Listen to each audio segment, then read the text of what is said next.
हाँ, अब आज हम नेक्स्ट क्लास में, कल हम लोगों ने मिनरल रिसोर्सेज पढ़ लिया था, तो आज एनर्जी रिसोर्सेज शुरू करेंगे। ऊर्जा संसाधन। ऊर्जा संसाधन में सबसे प्रमुख स्रोत है ऊर्जा का जो आपका कोल है। जैसे ऊर्जा संसाधन के प्रमुख स्रोत कोल, पेट्रोलियम, नेचुरल गैस, ये मुख्य रूप से एनर्जी जो देते हैं हमें, वो सब ऊर्जा संसाधन है। और ऐसे भी एटम्स भी होते हैं, सौर ऊर्जा, सोलर पावर और विंड एनर्जी, ये सब एक प्रकार के एनर्जी रिसोर्सेज हैं। इसमें सबसे पहले हम कुछ रिसोर्सों के बारे में शुरू करते हैं। तो सबसे प्रमुख जो रिसोर्स है वो आपका कोल है, कोयला। वैसे हम देखते हैं कोयला मुख्य रूप से 4 टाइप का होता है। जैसे लोहा 4 टाइप का था, वैसे कोयला भी 4 टाइप्स का होता है। तो पहला होता है एंथ्रेसाइट।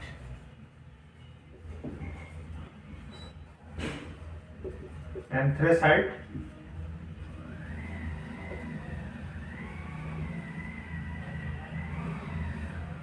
दूसरा होता है बिटुमिनस।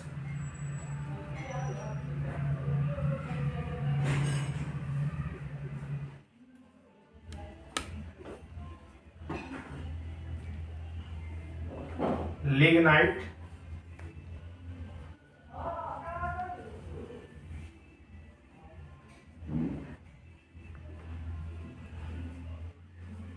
और लास्ट होता है पीट।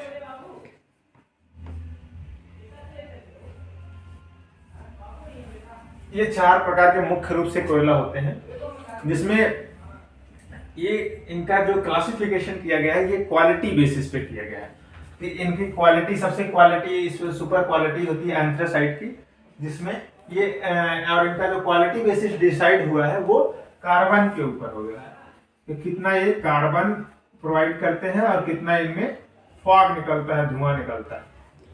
धुआं, तो जिन कोयलों में धुआं ज्यादा निकलता है वो निम्न क्वालिटी के कोयला माने जाते हैं, लोअर कैटेगरी कोयले होते हैं। तो जैसे एंथ्रोसाइट जो है ये आपको अबाउट दैट 80 से 95%, 80 to 90% कार्बन प्रोवाइड करता है। इसमें धुआं बहुत कम होता है, लगभग अबाउट दैट 10% धुआं निकलता है इसमें बस।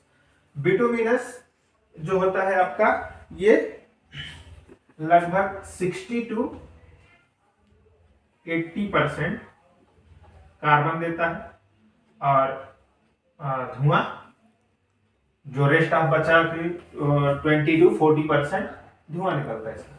लिग्नाइट 40 to 60%, ये इसका कार्बन प्रोड्यूसिंग होता है और बाकी जो रेस्ट बचा 40 to 40% वो धुआं निकलता है। और जो पीट है ये 40% से कम, lower less than 40% carbon produce करता है और जो धुआं प्रोड्यूस करता है वो मोर देन 60%, 60% से अधिक ये फॉग प्रोड्यूस करता है, धुआं प्रोड्यूस करता है।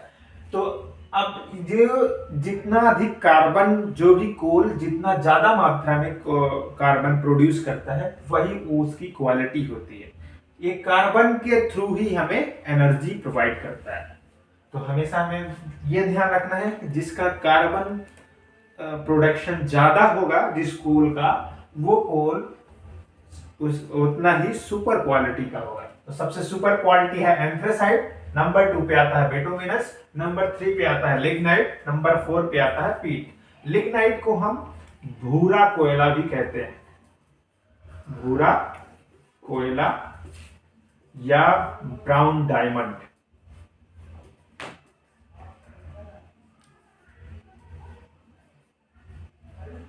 भूरा हीरा भी कहा जाता है इसे। ये ध्यान रखना है। अब भारत में ज्यादातर मात्रा में बिटुमिनस टाइप के कोल पाए जाते हैं।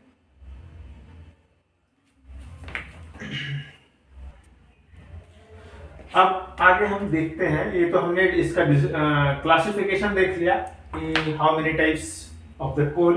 There are 4 types of coal anthracite, bituminous lignite and peat. After then we are discussing about that coal producing हमारे यहाँ डेवलप्ड कैसे हुआ, कैसे क्या इसका डिस्ट्रीब्यूशन है, कहाँ पे सबसे ज्यादा मात्रा में है, कौन सा कोयला कहाँ पे प्रोडक्शन कैसे करता है, उसके basis on the quality we are classified here.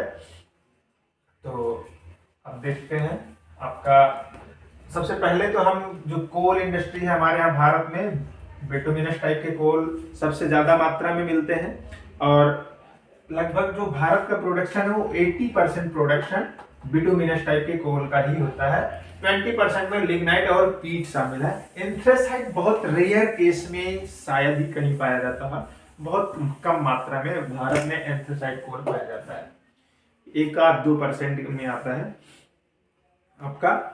और अब भारत में जो कोयले का डिस्ट्रीब्यूशन है भारत के मानचित्र में वो सर्वाधिक मात्रा में 2 जगह पे, एक गोंडवाना लैंड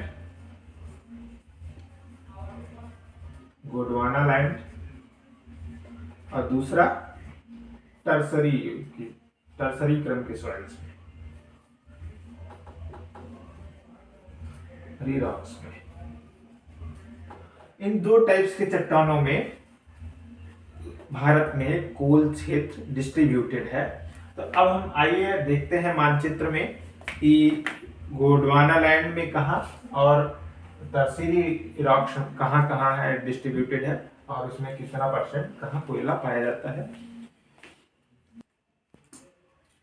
अब आइए हम देखते हैं भारत में कोल डिस्ट्रीब्यूशन जो है इंडिया में गोंडवाना लैंड और टर्सरी रॉक्स कहाँ कहाँ पाए जाते हैं। तो सबसे फर्स्ट स्टेप में हम इसका जो गोंडवाना लैंड में देखेंगे। गोंडवाना लैंड आपका ये रीजन है जो पेनिनसुलर रीजन उन्हें कहते हैं हम, गोंडवाना रीजन जो भारत का दक्षिण पूर्वी पठार है, दक्षिण पूर्वी पठारी रीजन, ये सब गोंडवाना लैंड में आता है। इसमें आपका छोटा नागपुर का पठार, तेलंगाना का पठार, आंध्रा का पठार, उसके बाद आपका थोड़ा कर्नाटका का पठार आ जाएगा, फिर तमिलनाडु का भी पठार आ जाएगा, छोटा नागपुर का पठार, ये गोंडवाना लैंड के पार्ट्स हैं। इधर तो थोड़ा सा आसाम और सिक्किम का भी, आसाम और सिक्किम वाला पठार भी ये गोंडवाना लैंड में आएगा। तो हम आइए देखते हैं आपका ये डिस्ट्रीब्यूशन क्या है। वैसे दूसरी चीजें जान लीजिए, भारत में जो भी कोयला उत्पादन होता है वो नॉन कोकिंग कोयला होता है। लगभग 95% कोल नॉन कोकिंग कोल प्रोड्यूस होता है इंडिया के द्वारा, ओनली 5% कोल जो है कोकिंग कोल प्रोड्यूस होता है। तो भारत कोकिंग कोल ज्यादातर आयात करता है, दूसरे देशों से खरीदता है।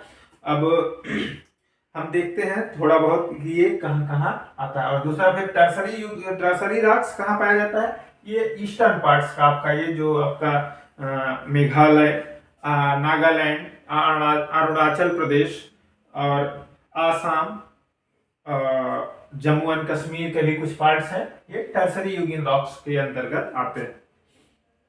तो देखते हैं सबसे पहले गोंडवाना लैंड का जो सबसे प्रमुख पार्ट है ये झारखंड। गोंडवाना लैंड का पहला पार्ट है झारखंड और वेस्ट बंगाल, जिसे हम कहते हैं दामोदर वैली क्षेत्र।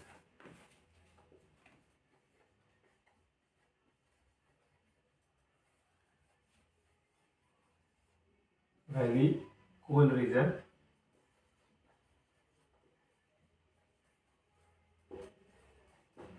दामोदर वैली कोल रीजन ये मेन रीजन है, सबसे बड़ा बेल्ट है और यहीं पे सर्वाधिक मात्रा में जो है कोयला उत्पादन होता है। अब इस झारखंड और वेस्ट बंगाल पेटी से कहते हैं, बेल्ट, वेस्ट बंगाल बेल्ट, जो दामोदर वैली कोल रीजन है, इसके अंतर्गत आपका झारखंड,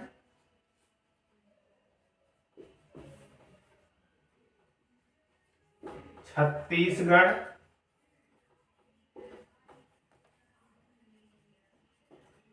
ओडिशा और वेस्ट बंगाल ये रीजन आते हैं। तो अब हम देखेंगे कि भारत में सर्वाधिक मात्रा में कोल है कहाँ और कौन सा राज्य सबसे ज्यादा माइनिंग करता है। तो डिपोजिशन के तौर पे, मतलब भंडारण के तौर पे,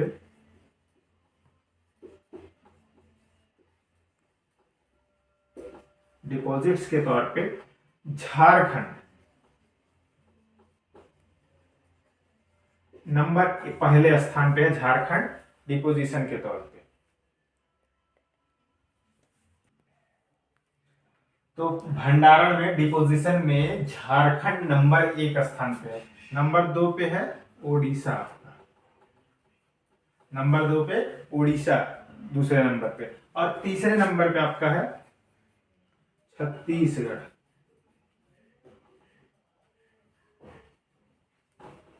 ये पहला नंबर इसका है, दूसरा इसका, तीसरा छत्तीसगढ़। भंडारण में ध्यान देना, ये भंडारण में है। लेकिन जब माइनिंग करते हैं, मतलब प्रोडक्शन में दो चेंजिंग आ जाती है उत्पादन में। पहले नंबर पे भारत में है उड़ीसा। पहले नंबर पे प्रोडक्शन में, उत्पादन में कोयला सबसे ज्यादा माइनिंग करके कहां से निकाला जाता है, तो उड़ीसा से। लगभग कितना निकाला जाता है, 21.2%। जितना भारत में टोटल कोयला उत्पादन किया जाता है उसका 21.2% उड़ीसा से निकाला जाता है।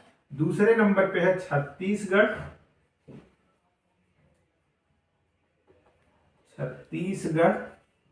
ये भी बहुत इंपॉर्टेंट है, इसे यहां भी 21.1%। बस 0.1% का ही दोनों में अंतर रहता है। छत्तीसगढ़ और उड़ीसा हमेशा एक दूसरे के में कंपटीशन में आगे आगे पीछे रहते हैं।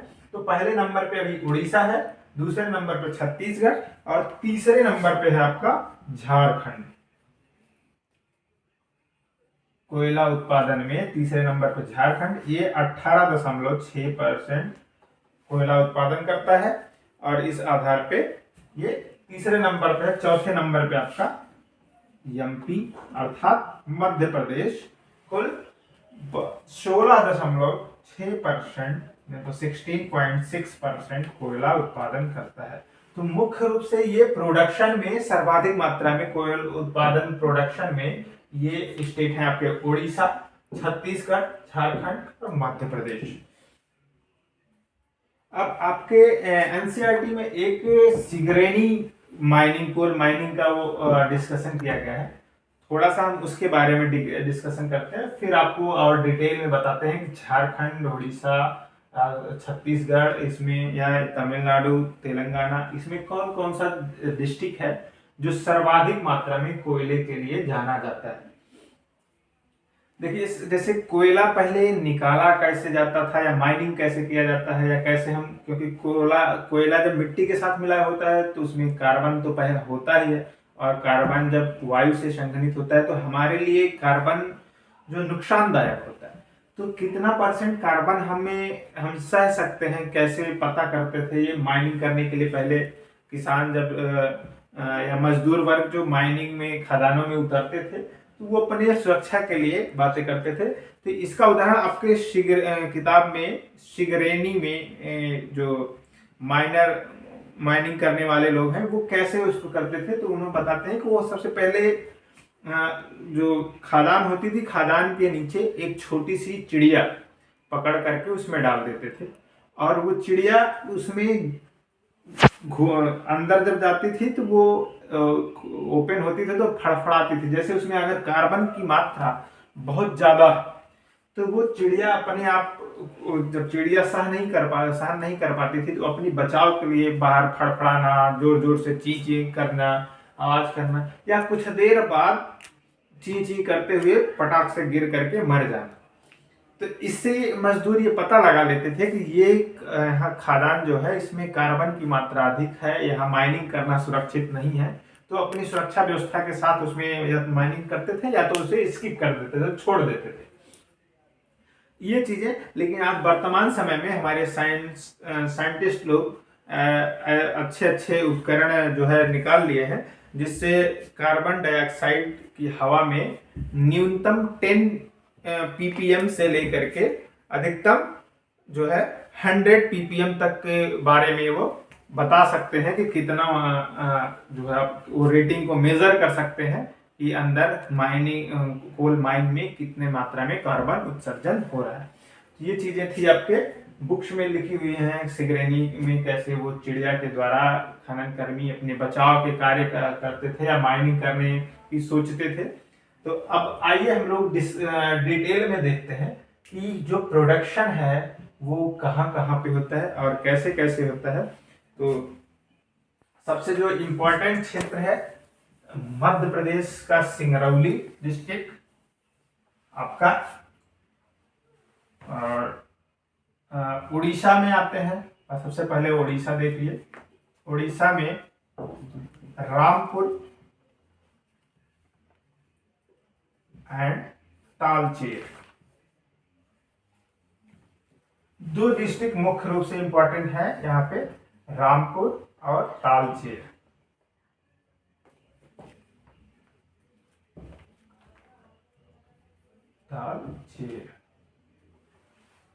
ये बहुत इंपॉर्टेंट क्षेत्र है जहां पे सर्वाधिक मात्रा में जो है कोयला उत्पादन होता है। और अगला नंबर आता है छत्तीसगढ़।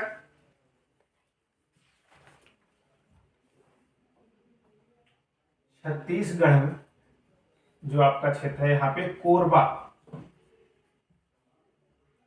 छत्तीसगढ़ का कोरबा डिस्ट्रिक्ट है जो सर्वाधिक मात्रा में कोयले का उत्पादन करता है, कोरबा डिस्ट्रिक्ट। थर्ड नंबर पे आपका झारखंड,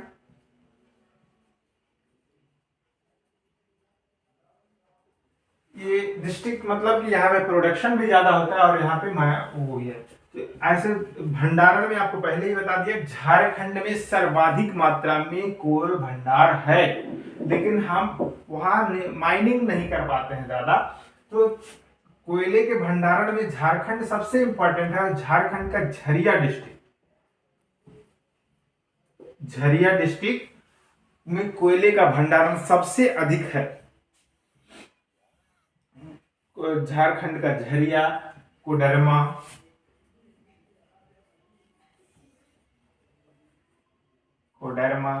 रानीगंज,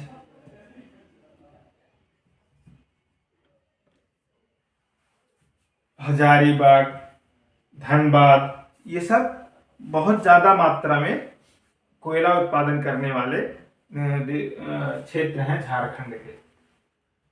और मध्य प्रदेश का पीका सिंगरौली,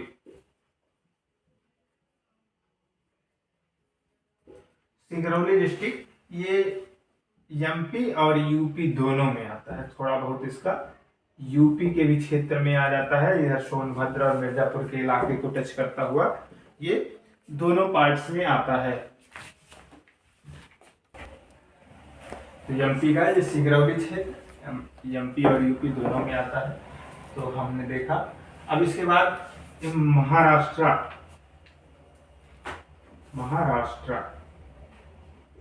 महाराष्ट्र में 3-4 डिस्ट्रिक्ट है आपका, चांदावर्धा,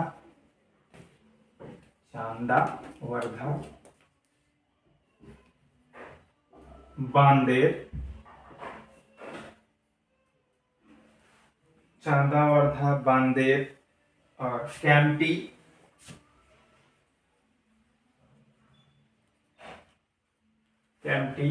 ये क्षेत्र हैं जो सर्वाधिक मात्रा में महाराष्ट्र में कोयला का उत्पादन करते हैं। महाराष्ट्र इधर।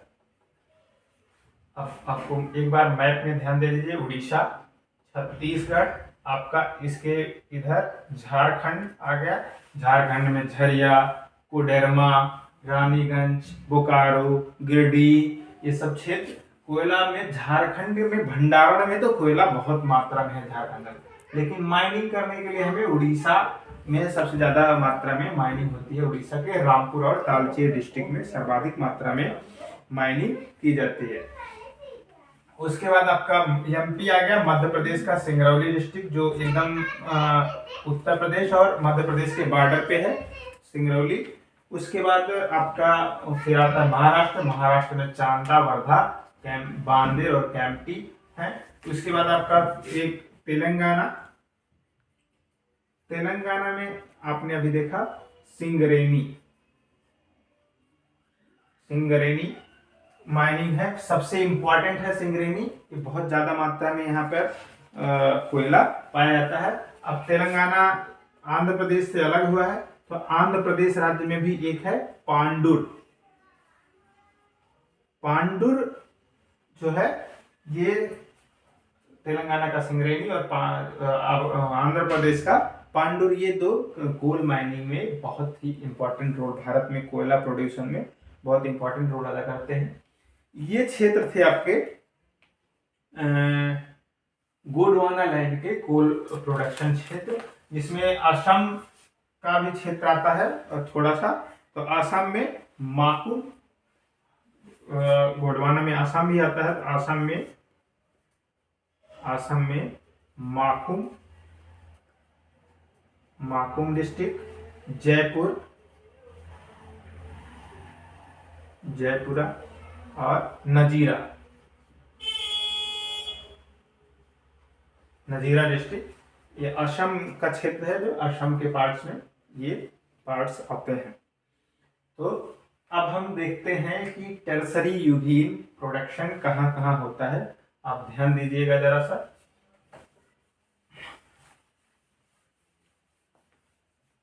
ये तो था आपका गोंडवाना लैंड में दामोदर वैली क्षेत्र में जो कोल रीजन था वो। अब टर्सरी में असम के भी कुछ पार्ट्स आते हैं, फिर अरुणाचल प्रदेश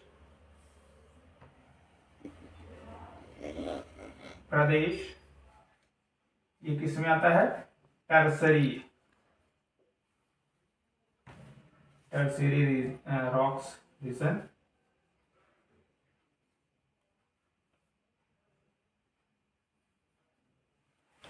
तो असम, अरुणाचल प्रदेश और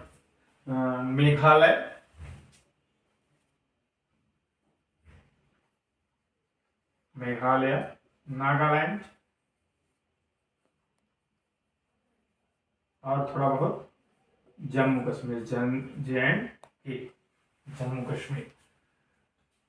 असम का हमने डिस्कस किया, असम में माको, जयपुर, नजीरा ये कोयला प्रोडक्शन के क्षेत्र हैं, अभी हमने आपको बता दिया। और उसके बाद आप वीडियो को पीछे करके देख सकते हैं, फिर से लिख ही दे रहे हैं। आसाम, माकुम, नजीरा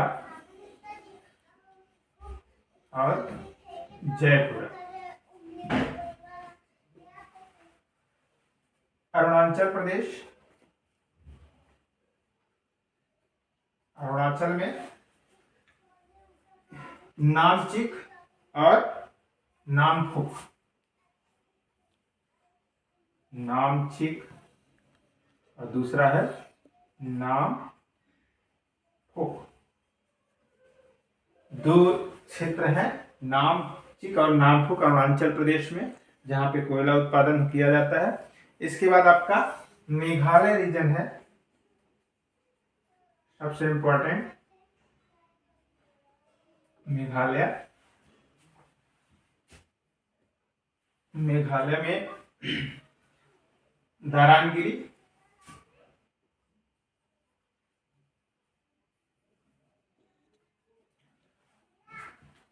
में दारांगिरी, चेरापूंजी और मेवलाव,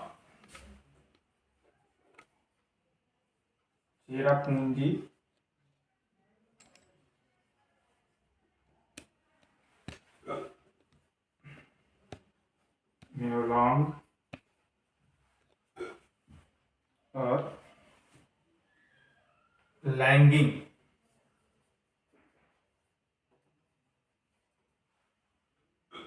दारांगिरी, चेरापूंजी, मेवलांग और लैंगिंग, ये 4 क्षेत्र हैं मेघालय रीजन के, जहां पे कोयले का प्रोडक्शन बहुत ज्यादा मात्रा में होता है। तो एक ये आपके सामने कोयले का डिस्ट्रीब्यूशन इंडिया में दिखा दिया गया। एक बार फिर से हम समराइज करते हैं कोयले को। कि कोयला विश्व में पूरा जो है 4 प्रकार का होता है, एंथ्रेसाइट, बिटुमिनस, लिग्नाइट, पीट। जिसमें एंथ्रेसाइट, बिटुमिनस, लिग्नाइट, पीट, इसका क्लासिफिकेशन उसके कार्बन प्रोडक्शन के आधार पे किया जाता है। इसमें एंथ्रेसाइट 80 to 90% कार्बन प्रोड्यूस करता है, मतलब उसमें धुआं बहुत कम होता है, बहुत अच्छी क्वालिटी का होता है। उसके बाद आपका बिटुमिनस आता है, ये 60 to 80% के अबाउट दैट कार्बन प्रोड्यूस करता है। और जो है इसमें धुआं इसमें एंथ्रेसाइट की अपेक्षा ज़्यादा आता है, लेकिन अदर कोयलेस की अपेक्षा बेहतर होता है। भारत में ज़्यादातर 80% कोयला बिटुमिनस टाइप का ही पाया जाता है। और थर्ड नंबर पे आता है लिग्नाइट, जिसे हम भूरा कोयला या भूरा डायमंड, भूरा हीरा कह सकते हैं, कहते हैं, ब्राउन डायमंड। और ये चीज़ें क्या इसमें जो कार्बन प्रोडक्शन होता है वो लगभग 40 से 60% का होता है। तो ये बहुत अच्छा कोयला नहीं माना जाता, लेकिन ये और ठीक है कोयला। और ये क्या होता है कि आपके पेनिनसुलर प्लेटो रीजन में लैटेराइट मृदा के पास ज़्यादा ये कोयला पाया जाता है। उसके बाद आपका आता है पीट कोयला। पीट कोयला जो लकड़ी से बना होता है, ज़्यादातर ऐसे लकड़ी के जलने से बन जाता है कोयला।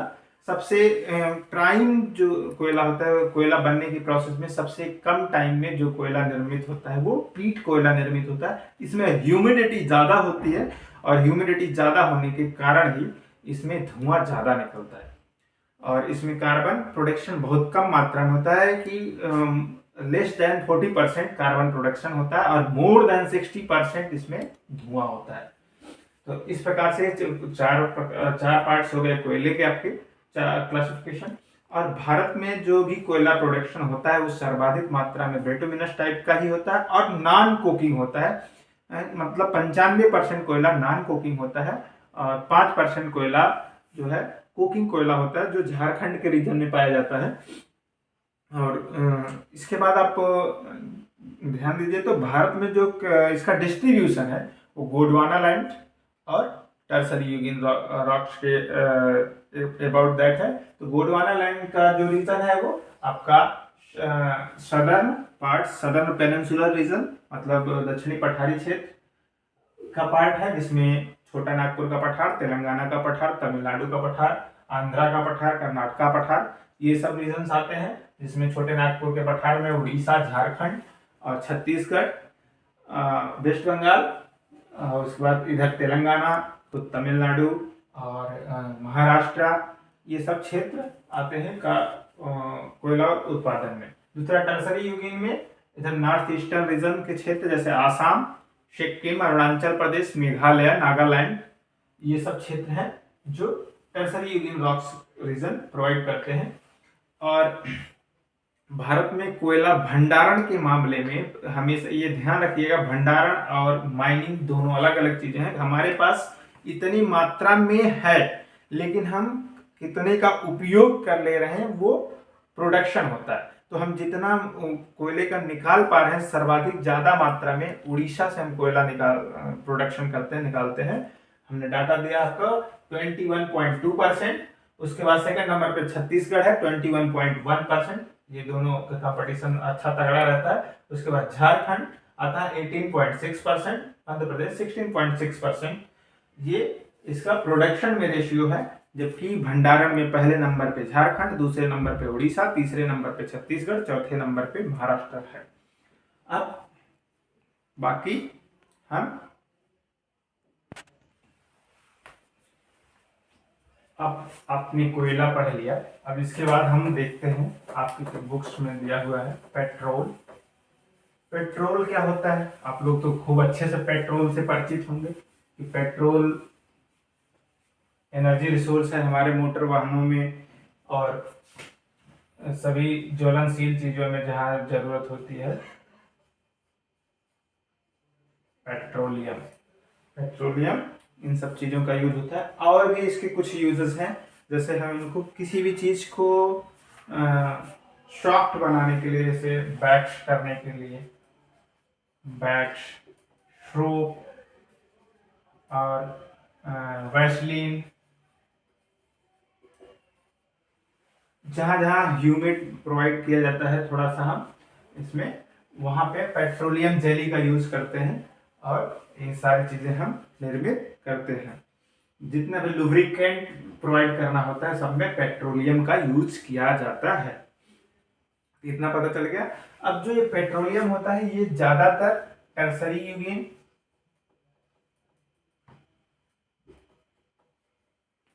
रॉक्स, वो भी सेडिमेंट्री,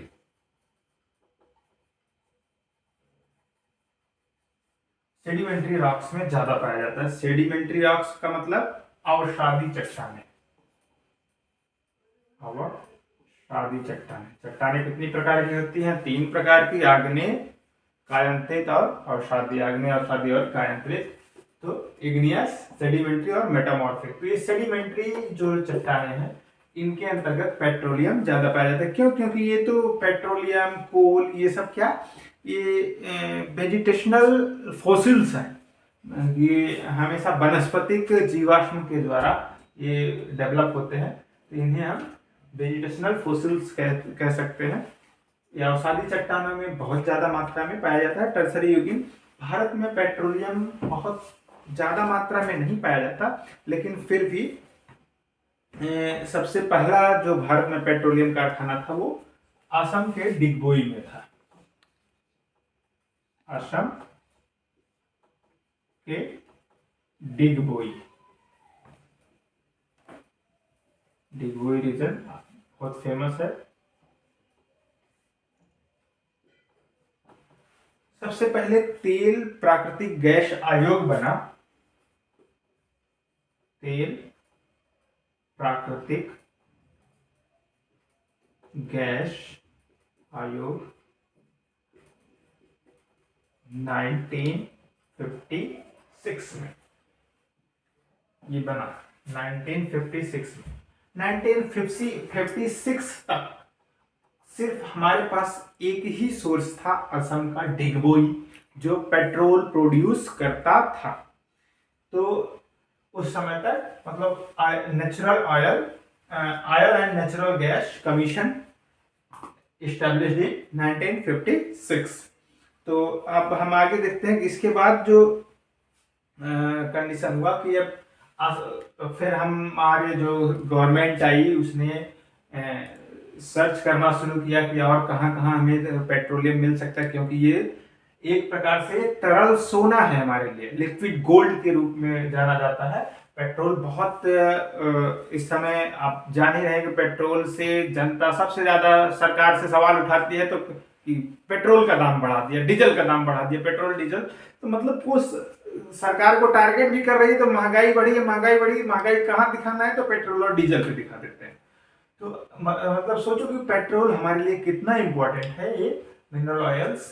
तो इसलिए अब हम इसका, सरकार इसके पीछे लगी कि हम और कहाँ कहाँ से पेट्रोलियम प्राप्त कर सकते हैं, और जहाँ जहाँ सेडिमेंट्री रॉक्स उसे दिखाई दिया वहाँ पे वो अपना माइनिंग, डिगिंग करके प्राप्त करने लगी। तो पता चला असम के ही डिगबोई के आसपास क्षेत्र मिले हमें कि आपको डिगबोई, नाहरकटिया, डिगबोई के बाद नाहरकटिया,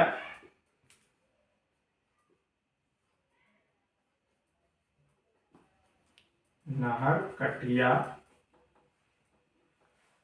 डिगबोई में नाहरकटिया और मोरन,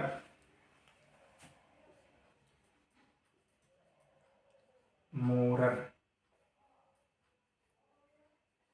ये क्षेत्र असम में पेट्रोल उत्पादन में सबसे अधिक हुए। डिगबोई, नाहरकटिया और मोरन क्षेत्र सबसे ज्यादा पेट्रोल उत्पादन में, भारत में पेट्रोल उत्पादन बढ़ाए। अब उसके बाद फिर और खोजा गया कि और कहाँ कहाँ मिल सकता है। तो उसके बाद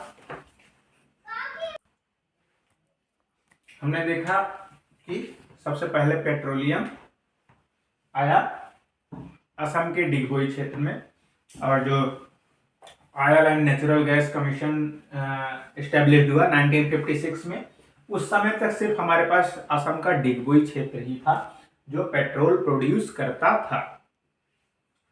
उसके बाद डेवलप हुआ असम में नाहरकटिया और मोरैन क्षेत्र भी डेवलप किया गया, जहाँ पे भारत सरकार के द्वारा पेट्रोल प्राप्त किया जाने लगा। अब ऐसे ही खोजते खोजते ये वेस्टर्न घाट पे आते हैं, तो वेस्टर्न साइड में आपका गुजरात रीजन, ये भी पेट्रोलियम प्रोड्यूस करता है, जहां पे हमें मिला अंकलेश्वर।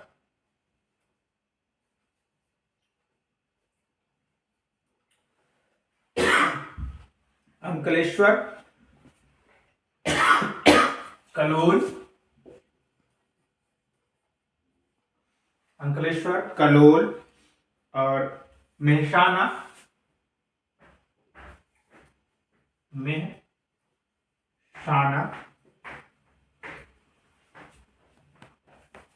नौगांव,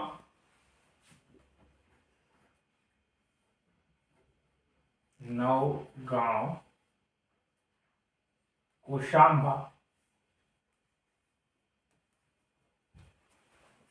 ये मुख्य तेल उत्पादन क्षेत्र थे। उसके बाद एक लूनोज भी है, लूनेज,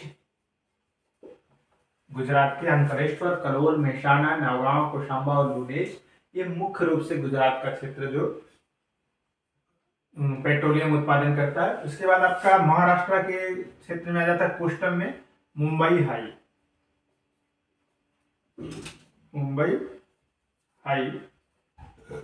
ये क्षेत्र मुंबई हार्बर से 160 किलोमीटर अंदर अरबियन सी में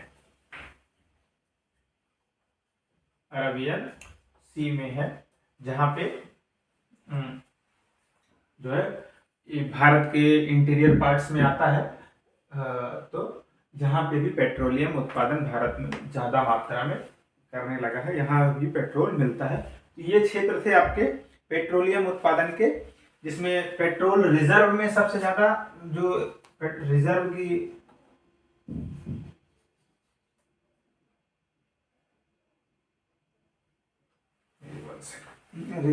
जो पेट्रोलियम रिजर्व है भारत में स्टेट्स में, कौन से स्टेट में,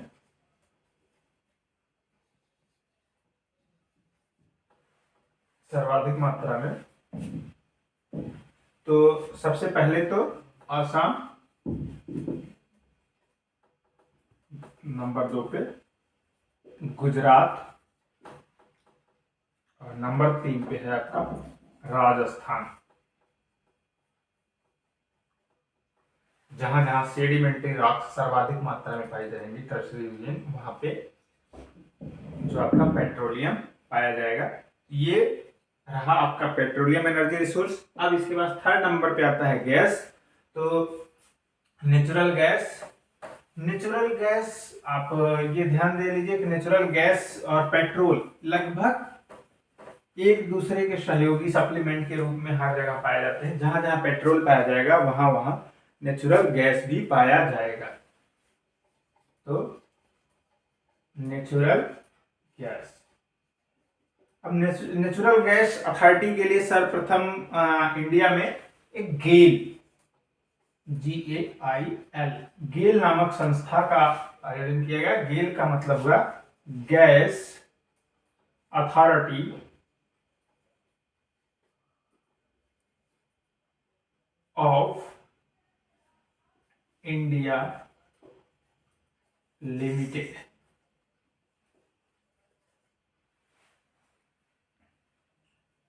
gas authority of India limited, इसकी स्थापना 1984 में हुई।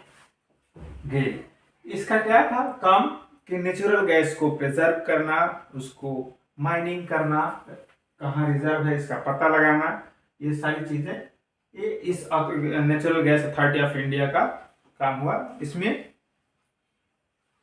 सर्वाधिक मात्रा में जो गैस पाई जाती है भारत में वो सदर्न पार्ट्स में, तमिलनाडु एरिया में, तमिलनाडु और उड़ीसा,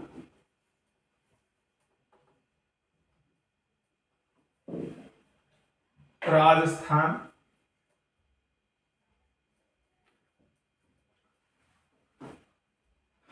आंध्र प्रदेश,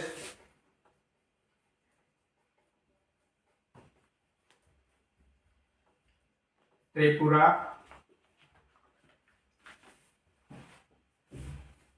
उसके बाद अभी हमने बताया आपको कि जहाँ जहाँ पेट्रोल पाया जाता वहां वहां तो पाया जाएगा, तो गुजरात, महाराष्ट्र और आसाम। भारत के ये रीजन है जहां जहां हमारे पास नेचुरल गैस रिसोर्स उपलब्ध है या नेचुरल गैस जहाँ पे प्रोड्यूस्ड होता है, रिजर्व क्षेत्र है। तो पेट्रोलियम भारत में कम मात्रा में मिलता है, नेचुरल गैस भी कम मात्रा में मिलता है, लेकिन फिर भी जो भी मात्रा में मिलता है, जो डिस्ट्रीब्यूशन है इंडिया में उसका, ये डिस्क्रिप्शन था। अब आप लोग के आगे जो और बचा है ये सोलर और विंड एनर्जी, इनके बारे में, बायोमास एनर्जी, इनके बारे में हम नेक्स्ट वीडियो में चर्चा करेंगे। तब तक के लिए जो है आपसे बस यही रिक्वेस्ट करेंगे कि वीडियो को लाइक और सब्सक्राइब कीजिए, शेयर कीजिए, और जल्दी ही आपको इंटरेस्टिंग फैक्ट्स भी आपके सामने प्रस्तुत किया जाएगा। तब तक के लिए धन्यवाद।